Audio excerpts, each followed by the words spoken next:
What is up? Got the Fearless Investors podcast. It is the first time, right, Lamé, that you and I have actually done an intro here because last week I introduced you and there was this big Yes, sir. Yep. But now we get to kind of shoot the breeze a little bit before we introduce our guest, Chris Larsen, who we had a really fascinating conversation with Chris and this 18 and a half year cycle. I think you guys are going to have a lot of fun listening to this. And you might even have to rewind a couple times and be like, Yep. wait, what do you say there? Because he's a very analytical, looking for patterns. And if you can't see this, and by the way, if you're listening on the podcast, I would encourage you to re-listen and rewatch this on the YouTube channel because he has a few different visuals that I think would help you to understand this even more. But we're gonna get to that in a second. But man, Lamé, we have been busy in the middle of this 5-day challenge. We have been busy getting everything with our caster course and caster 5-day challenge. And man, it's been exciting. It's been really exciting. Man, it's been a ton of fun. And, you kind of look at things different when you slow down and you put, your thoughts on paper. And it's just, it's been an interesting way to look at, my journey and what I've been able to accomplish and be able to put it into a format that, is easily digestible. It's been fun. It's been it's a very unique experience. Well, it almost makes me want to start keeping a journal. I need to keep a journal. Yeah. Well, that's what the podcast is for, brother. Yeah. And I've seen that with you as we were kind of, creating a lot of the content around it. You were like, man, I haven't done a cold call in a really long time. I got to remember how I did that. And then, you picked it up just like riding a bike and have been able to not only do it, but teach it. And I'm excited, man. I'm excited about the results that we're going to be seeing. Today's February 1st as this is being released. And we're in the middle of our live 5-day challenge. For those of you that are like, wait, I missed out on this. It's okay. We're recording the 5-day challenge. In fact, if you even listen to this on February 1st, you can get into the final day live in the 5-day challenge where Lamé is going to actually be giving you a... You see me fail, baby. See me get slapped in the face. You're going to see him call. You're going to see him get hung up on. You're going to see him maybe even not get anyone on the phone. Who knows? Stuck at answering their phones. Sorry if you're a realtor. But I mean, all of this is being recorded. You can go check it out. Thefearlessinvestors.co. Thefearlessinvestors.co. Right on the homepage there. It's going to say buy your next short-term rental with none of your own money and right there from your desktop. And that's what I love about this, man, is that, I was talking to someone recently and they were like, I've got 30 short-term rentals and coasting and arbitrage, and we didn't really grow a lot last year. And we want to pivot and we want to own more, but I just don't have time. I still got my full-time job. Yep. And you don't need a lot of time for this based on how you've done it. Yep. 100%. And that's what because again, it was only, 2-3 years ago where I was watching these podcasts and I was a student, you know what I mean? Yeah. And so that trajectory has come by way of this strategy of being able to just build a portfolio that you own here, from my desk and my computer. Right. And so, and everybody's doing it. Right. I mean, there's a lot of people that are benefiting from this that we're already seeing. And, I'm excited to be able to just give it in a way where it's, a very unique approach to it that I think only we are doing. And we're taking the creative acquisition side of that and, basically putting that into a mode that is very unique to us. So it's fun. It's a fun time, man. So, well, and what I love about it too, I had another person who was like, yeah, but I want to be more diverse than short-term rentals. And I'm like, great, do it. Make sure you're buying your properties so that they will cash flow as long-term rentals as well. Make sure 100%. That, we, in this conversation we just had with Chris, he talks about senior living. Okay, great. Buy a short-term rental. And all I know about, senior living, as one of my mentors has done a lot of it, is, 4 bedrooms or larger. Buy 4-bedroom or larger short-term rentals that you can turn into senior living if something happens. Yeah. I don't sit here and say Airbnb will be around forever. Short-term rentals will always be a major cash flow play. I think right now it still is if you're doing it the right way, but you should also be buying things that are making sense and not fully leveraging yourself to only have one exit strategy. I don't think that's the 100%. way. Well, and even in, and we have a video somewhere of Will talking about, how he utilized, the caster method to close on 40 acres. Yeah. And then shortly after that, he bought a business creatively. Yeah. Right. So it's like, yeah. John 100%. did that too, a good friend of ours. He just did that recently. So Yep. This is a tool in your tool belt that you need to have right now. And you'll actually hear during this conversation with Chris how he talks about now is a great time to do creative financing, but doing it the right way, right? And 100%. not going and over leveraging yourself, not going and just like throwing out numbers just to get a deal, doing it in a way that's going to keep you leveraged appropriately, buying the right types of properties. And that's everything that Lamé is teaching in this 5-day challenge. So go check it out, thefearlessinvestors.co. And you can go ahead and take the free. I don't think we say that enough. Free. People asking me how much is it? It's free. It's absolutely free. That we're trying to get the word out for the people. Yes, absolutely.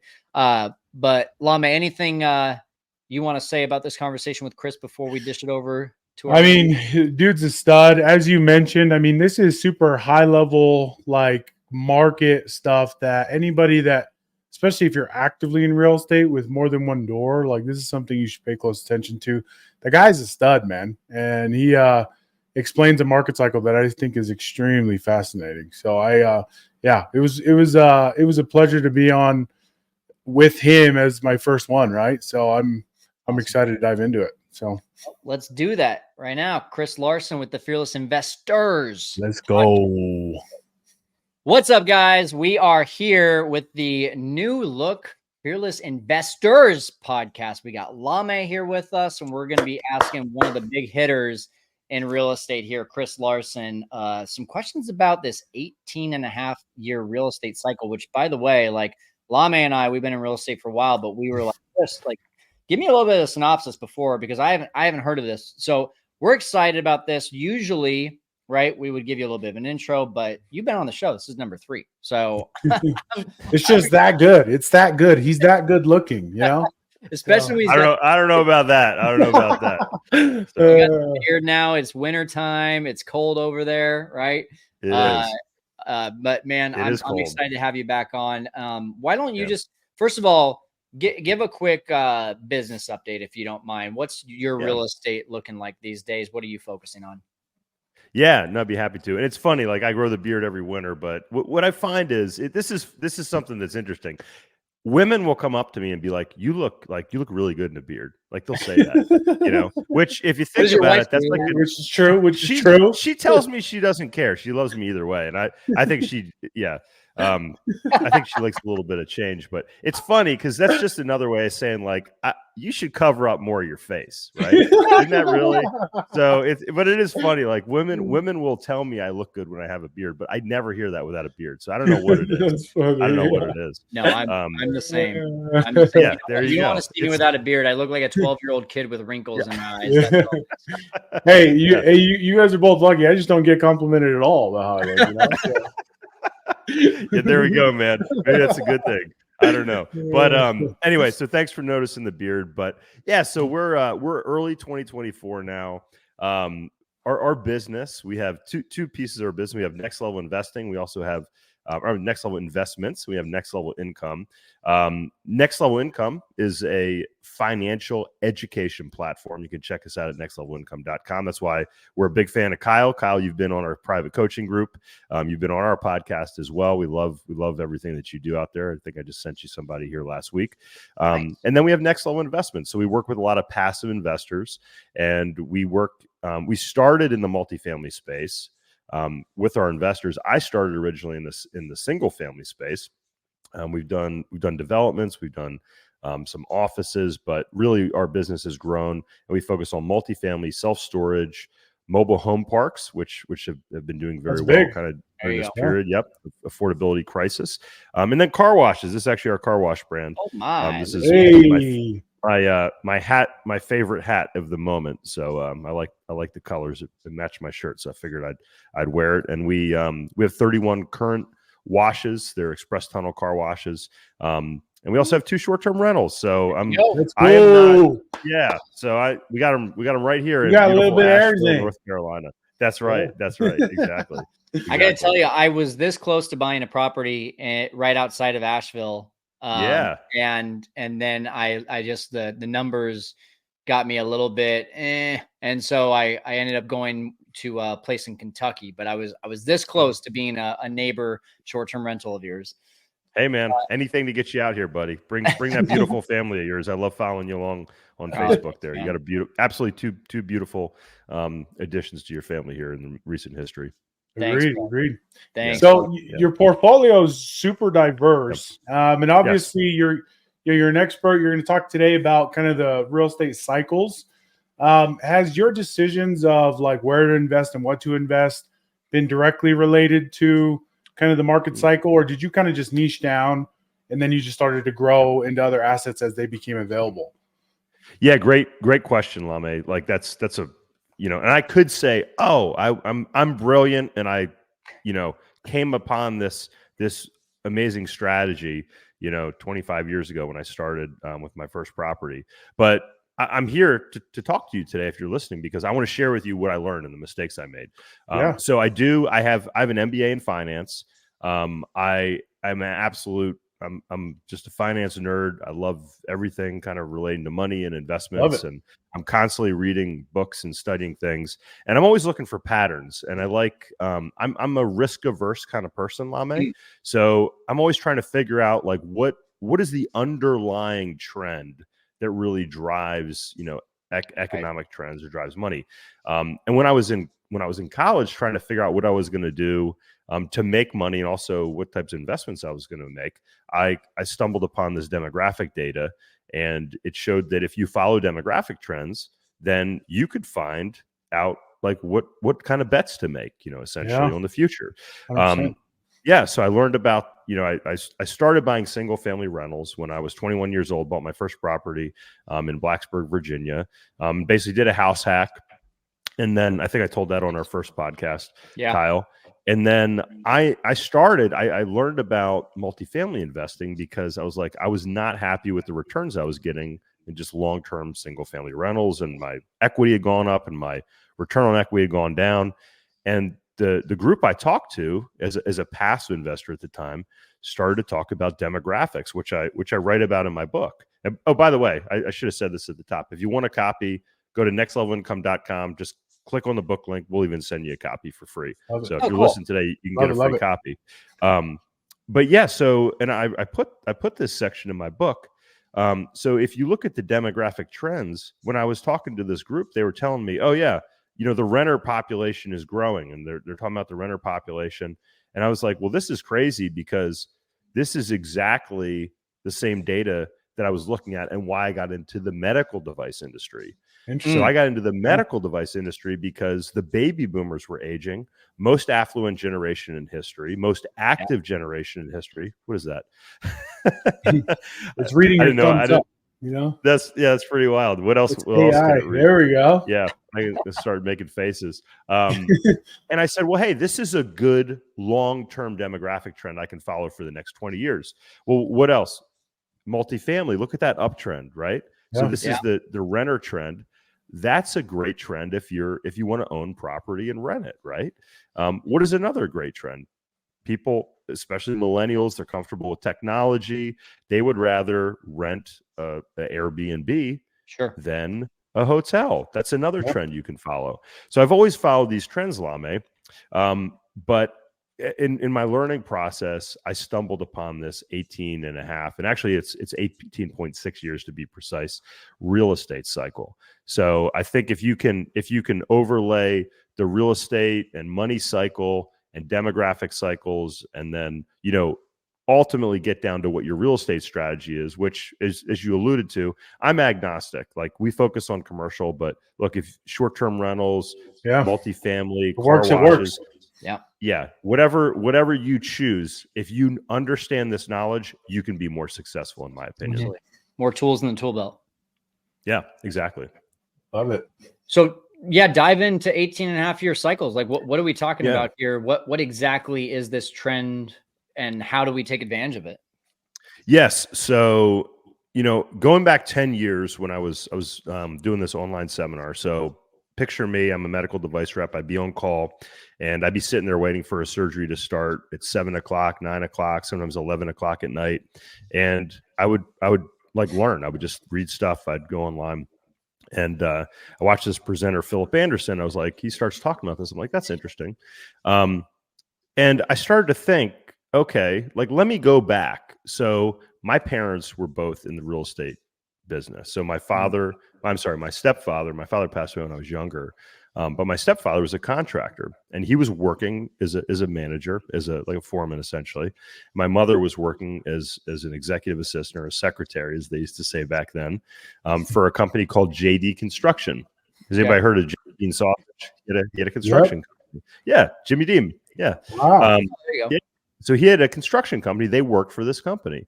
Well, during the savings and loan crisis, they both lost their jobs. So I'll never forget that. 9/11 happened. I'll never forget that.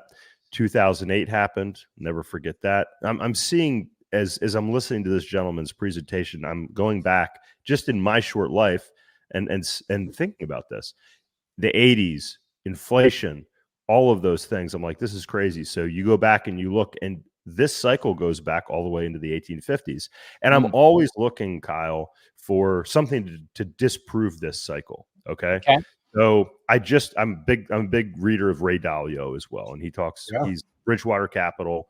I think if you look at his track record, he's actually more successful than Warren Buffett. And he just wrote an article that I read this week, and it said 7-year economic cycles plus or minus.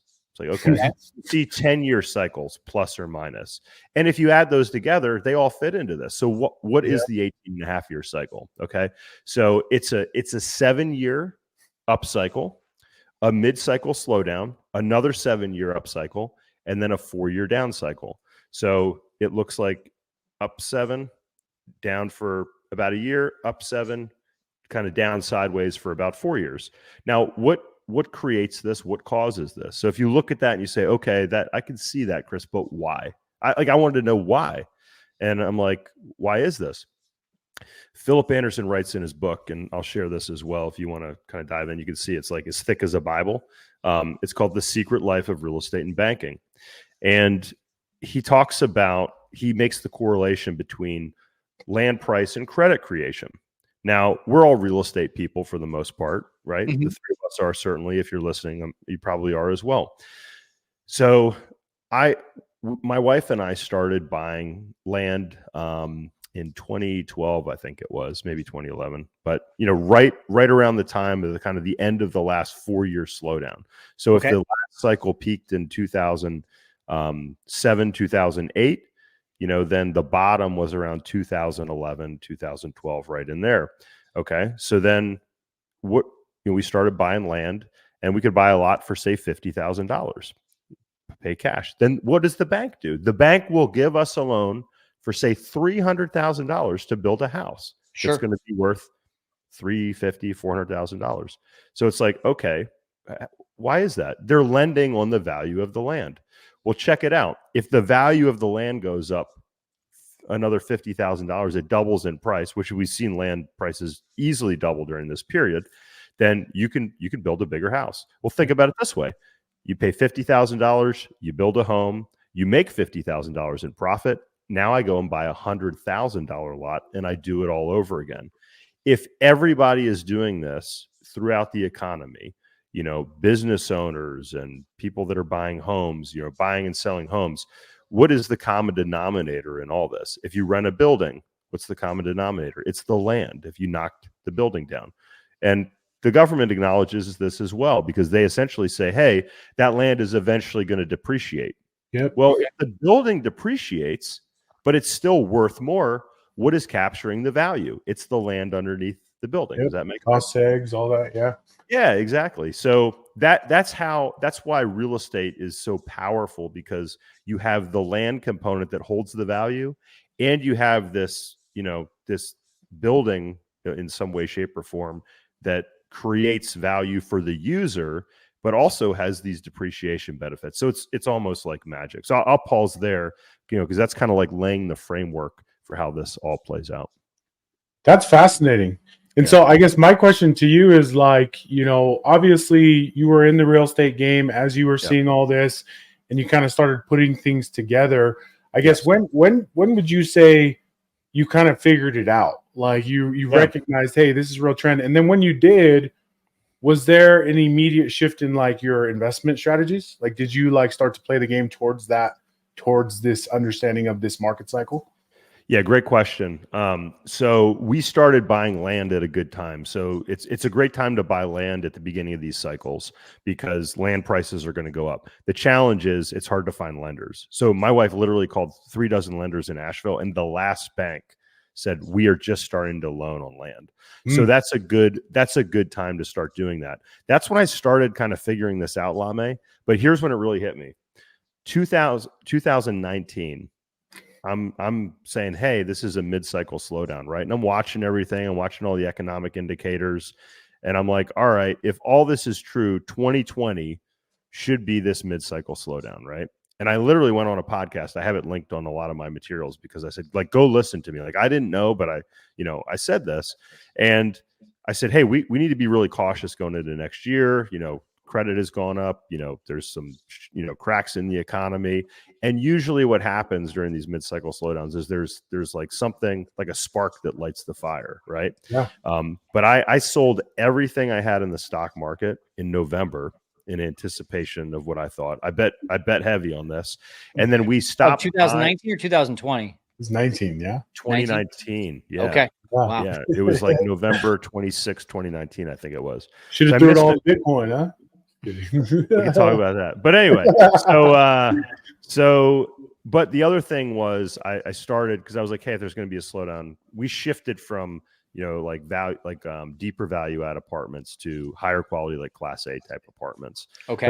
That do well. So again, like what does well in the early part of the cycle are, you're going to do well with like development because it's cheaper to build. You can pick up land cheaper. So you're going to have higher profit margins there. As the cycle accelerates, you're going to do better with more value add type product because rents are going to be increasing during that period. And then during the second phase of the cycle, you're going to want to have higher cash flow properties like short-term rentals, car washes, to me, like mobile home parks, things that have, more margins, but also higher quality properties because you want to kind of prepare for this slowdown that's coming up. So when 2020 hit, Lamé, I was like, holy shit, excuse my language, but I was like, I was like, holy shit. This is crazy because the last crisis during the mid-cycle slowdown was 9/11. Yeah. And it was like, this is really wild. So I really started paying attention because I was in the medical device space still at the time and real estate. So I was all over the COVID information. I was following everything. And I thought it was going to be worse than it was initially. And then we started buying pretty heavy kind of towards the mid end of 2020 because I said I didn't think COVID was as bad. Like I think the government did a poor job handling it, but I didn't think it was kind of as bad as they were talking about a 3% fatality rate initially. Fortunately, it wasn't that high. So that's when it really all came together for me, and I became a true believer. Yeah, that's awesome. Yeah. So I know you've already kind of hinted towards it, but like let's where are we at right now? It sounds like the mid cycle was 2020 in your eyes. So where does that put us right now on this cycle? Yes. So and I'll walk back since we don't have like slides here. So if you're listening, you can kind of follow. Excuse me one moment. So if kind of the beginning of the last cycle was about the beginning of 2012, and 7 years forward would be, 2012 was the beginning, not the beginning of 2012, but 2012 was the beginning. And you walk forward 7 years, you're talking about the end of 2019 was kind of where the mid-cycle slowdown occurred, right? And then we came out of COVID. So call it halfway through, 2027. So another 7 years is 2020 to 2027 is the second 7 year period. So we're smack in the middle of the second 7 year upswing of this cycle is where we are right now. And so So would you say then that because you mentioned the slowdown, I guess how long is that mid slowdown? You said it was about a year, and I think because we've seen it pretty much between beginning of 2022 to now, right? And so that was the slowdown, you would say. I think the slowdown was COVID. Okay. I think the mid-cycle slowdown was COVID. And I think that the oversized stimulus that the government threw in there had us snap out of it faster than some of the other slowdowns that had occurred. But what you see, because the general economy, the underlying economy, is typically strong during these mid-cycle slowdowns. The government has the ability to put a lot of money in to the economy, Okay. and consumers aren't stressed at that time. There's still credit creation that's going out there, so typically the economy snaps back, pretty quickly during those times. So yeah, I think we're about halfway through that second 7-year period right now, which would set us up for kind of a peak in 26-ish, 27, somewhere around there. Cool. So what do we do now between it's January 2024 to you said 2026, 2027, right around there, right? Yeah. So what should I, if I'm listening to this right now, especially knowing a lot of us are in short-term rentals, what should I be focusing on for the next 2 to 3 years? Yeah. So again, like I'm an optimist by nature. Mm-hmm. Like I'm always like, hey, things are good. Like we can figure out a way out of this. I think that, all the crazy stuff that people are talking about in an election year. I think that, the American people are phenomenal at solving problems. Entrepreneurs solve problems. We're a country based upon entrepreneurship, right? So first off, I'm very optimistic. But if I said, hey, I think there's a slowdown coming, like what do you do? So I think, for me, I'm not giving financial advice, but I think for me, number one, I think it's important to minimize debt, like have appropriate debt, make sure you have reasonable loan to value. I'm trying to accumulate as much cash as I can in a responsible manner. So, we have a lot of real estate investments, and we're not selling everything, but we are focused on quality. So, we want good quality properties that people are going to want to live in or utilize even during a slow economic time. I mentioned mobile home parks before. They perform very well during economic slowdowns because there's nothing more affordable to live in. High quality, Class A properties do well. All these things do well. Car washes actually do well too, because people like to feel good and they're kind of cheap, from a per use perspective. We're big fans of cash value life insurance. We have a lot of cash that we keep in there. So if you're a real estate investor, you probably don't like to have a lot of cash in the bank. We get nice high rates. We actually have a whole section on our website under our banking portion there that talks about that, if that's something you're interested in.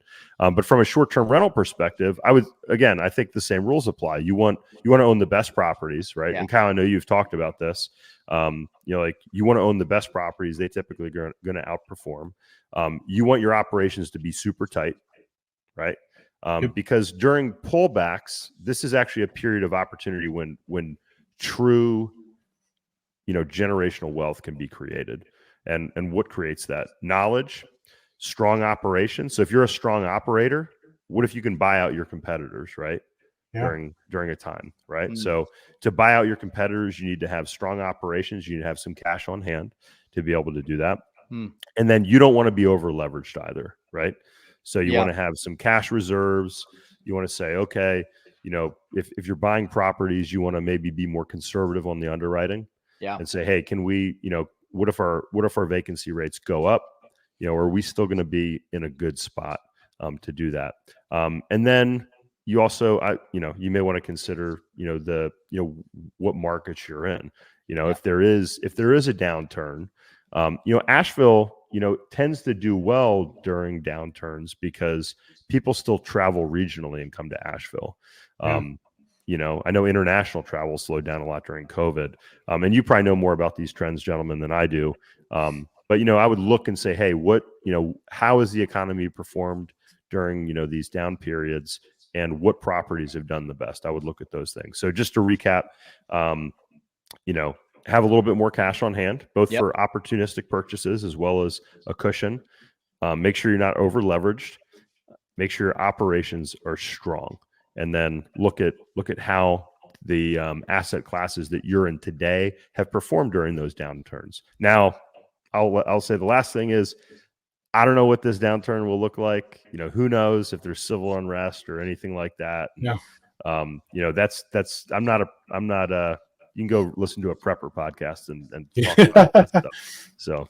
So now that you are sold on this, and you've proven the concept, right, as you've lived throughout your real estate career, I mean, is this something that you guys are pretty much living and dying by? Like pretty much like in 2026, do you guys tend to go and are you guys planning to go and sell, right, like you did in 2019 and then re-up maybe later? Or so that's a good question. So I sold everything in the stock market, and I think the stock market it's a essentially it prices the future, right? So if you're listening to me and you're like, I don't know about this guy, that's cool. I think you should be skeptical without a doubt, and go look for these things yourself. But look for what the stock market does here in the next couple of years. If we see a top in the stock market, I think you could say, okay, I should be wary of what may be coming in the real estate market, because usually the real estate market turns over about 18 months to 2 years after the stock market peaks. And again, you can go back and look through history and see if that's right. But that's probably one thing to do. We are taking profits in properties where they're more speculative. We're taking an opportunity to sell off some of those properties. I personally, all of our loan to values are all like 50 to, I don't even know if we have anything that's 70% loan to value anymore. It's all below 70%. Okay. In our properties. So we have, enough equity, which means our cash flow tends to be higher as well on most of our stuff. So you still want, again, like I still want properties. I still want cash flow. But I am taking some chips off the table during these next couple of years. Yeah. So you've mentioned around COVID, right? The government is one of those entities that essentially has the power to be able to snap it out and control kind of this cycle a bit or influence it. Have you seen over the course of, especially fairly recently, the last 18 years, 20 years, have you seen there be any other major, like especially real estate disruptors of the cycle, like Airbnb, for example, right? Like when that came in, that was a huge disruption to hotels. Did that affect the cycle? Has there been other things like Airbnb that has affected it? That's good. That's a great question. I think it's two separate things, right? We have the kind of the technology and the societal trends, as I mentioned. And then we have kind of the underlying, financial cycle. So, what happens when really is the banks create credit and lend, right? That gives us as investors the ability to go out and buy properties and leverage and do a lot of the things. 100%. When banks stop lending, it becomes challenging, right? From an investor. So if you can't get money, you don't want to be stuck and squeezed in a spot where you have to get money from the bank to be able to operate, right? So that's the first piece. But yeah, I'm thinking here. I mean, I think Airbnb has been an amazing trend. I mean, when we bought the property we live in here in Asheville, we planned to have an Airbnb on it, and that was 10 years ago. But I do think. Sorry if you can hear my dog barking. That's my my security system here in the background. But I think that's the other thing. You want to look and say you can divide strategies into, like, can something be disintermediated, right? Like Airbnb, it's around, but like, could something disrupt that trend? Like, what would that be that would come along and do that? I would be aware of that. I look and say, like, is there something that can disrupt the multifamily trend? Can we come along and 3D print homes at a cheaper rate? I think we're a good ways away from that. So I know I'm not giving you a great answer, but I'm always looking for these different trends that can help accelerate. Do you foresee any of that? Any new disruptor coming about? Like say that one more time, Lamé. Do you foresee any disruption? Like, for example, creative finance, right? Like seller finance. These are all things that are, real things. Yes, absolutely. So that's another. These have been really good questions. So, we were buying like distressed debt, 10, 15 years ago, because there was distressed debt that was out there. because of the, great financial crisis. Now we're seeing owner financing come back in. So I know you guys have probably seen this too. Like you can get more creative when rates go higher because there's less money going around. Exactly. So yeah. And this, again, this is a repeating trend. So, you might not be able to buy a foreclosure today and turn it into an Airbnb, but my bet would be in 5 or so years, you're going to be able to. Like there's probably going to be more options. So if you're listening, somebody like Lamé that can teach you these things, creative financing, you'd be like, well, why would I need to know about creative financing? I just get a loan from the bank. If you learn about it now, it may be valuable in the future. Another trend I see coming. So we have the housing affordability, which is a problem right now, which I think mobile home parks are a great way to do that. And we work with our investors on those. We have a mobile home park fund that we just launched here last year. But I think the big thing that nobody's talking about right now, I just heard this on a podcast this morning. One of the things I've been saying for years is that we're screwed politically from a financial perspective because you have, and look, I don't care who you are politically, just hear me out. If the Democrats typically support, what's been called like the nanny state or entitlements for kind of like lower income sectors of the population, right? Sure. But then we have Medicare, we have Medicare, we have Medicaid, then we have Social Security. Medicare and Medicaid Medicaid, that typical voting block goes for the Democrats. Medicare and Social Security typically vote for Republicans. Donald Trump just came out and said, why would you vote for Nikki Haley? She's going to restructure Social Security, which needs to be done, by the way, because taxes have to go up 50% to balance the budget. And Trump said, I'm not going to do that. And I said, we're going to be screwed politically because one side is beholden to one half and the other is the other half, and neither wants to fix it. But that same thing that Donald Trump is latching onto is something that people aren't talking about, which is senior housing. So our population is aging. What are we going to do? We're because that section that sector asset class got absolutely demolished during COVID. So if you're looking for kind of what's coming up next, I would also start to investigate senior housing, and there's some pretty cool strategies out there to take advantage of that. So Chris, I want to summarize really quick here. Yeah. What I'm hearing from you, right, is that we want the best properties. We want quality. Quality properties. Yep. We want the most amount of cash flow. We want cash on hand, and putting Lamé on the hot seat here, right, with creative financing. Yeah.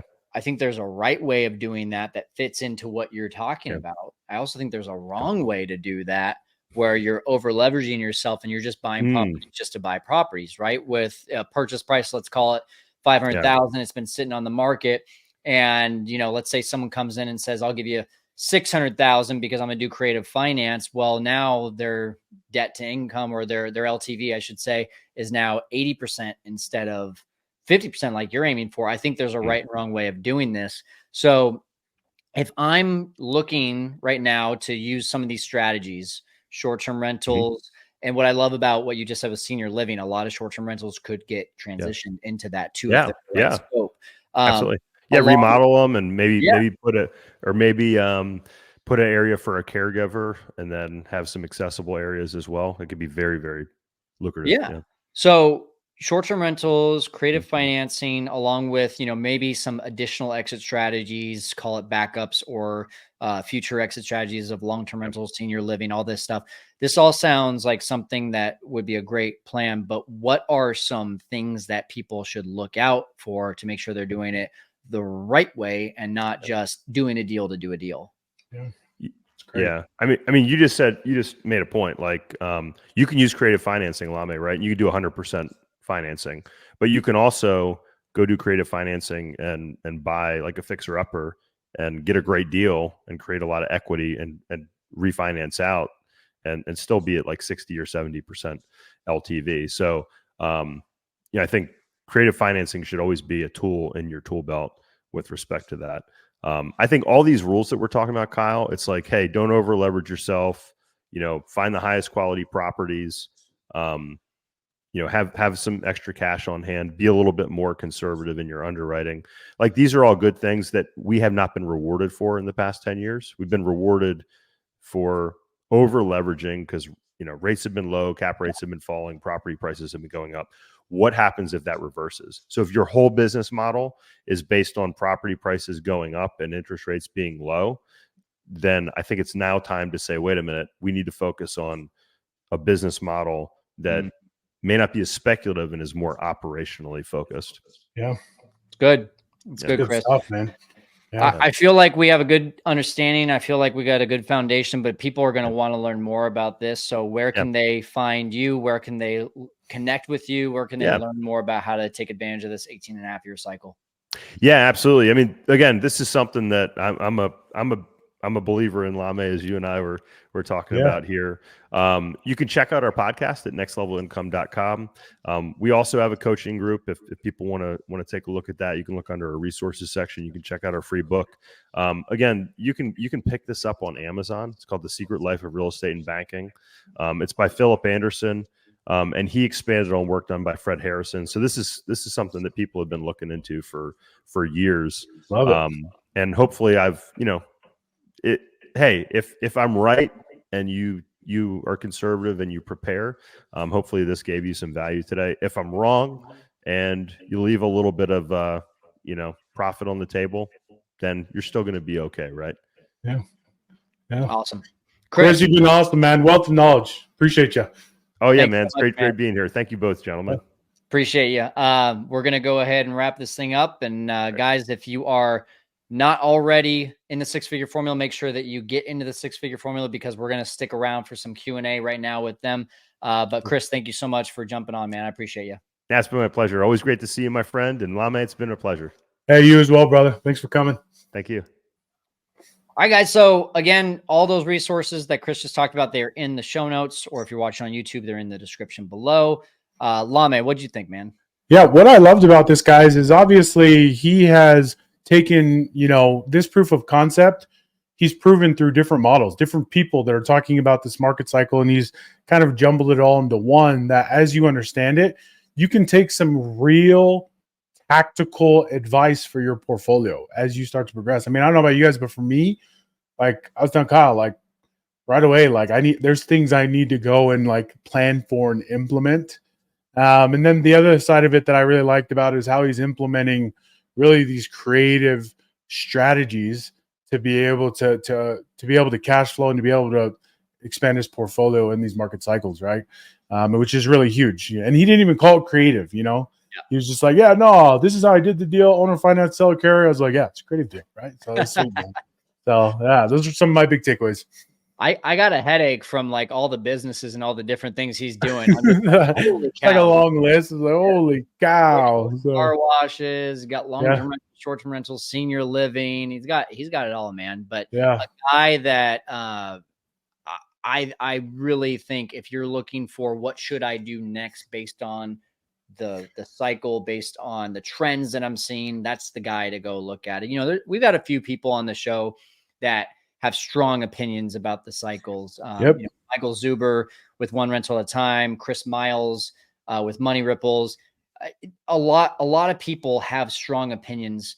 If this is, and this is one of the things that I've always taken away, is if you relate to any of those three, follow one of them, because if you start to listen to all three, you start getting analysis paralysis. Well, Michael said this, but Chris said this, but that's Chris. Great advice. Right. And that's when we just we get information overload and we don't take any action because we're afraid that we're hearing all these contradictory things.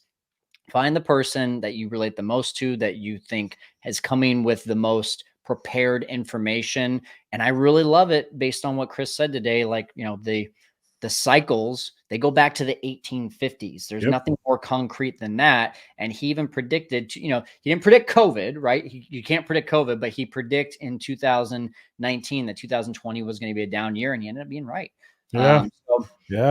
I think he's a guy that, I'm going to keep looking at what he's predicting, but I would encourage everyone out here, Team Fearless, go check him out. Yes, sir. Cool. Well, Lamé, this was fun, man. We see you guys again next week. We're helping you to conquer the world, not only of short-term rentals, but just real estate, y'all. And so again, subscribe, comment, make sure you leave a review, make sure you leave your mark on any of our content because we want to engage with you. Let's go. Boom, boom, boom.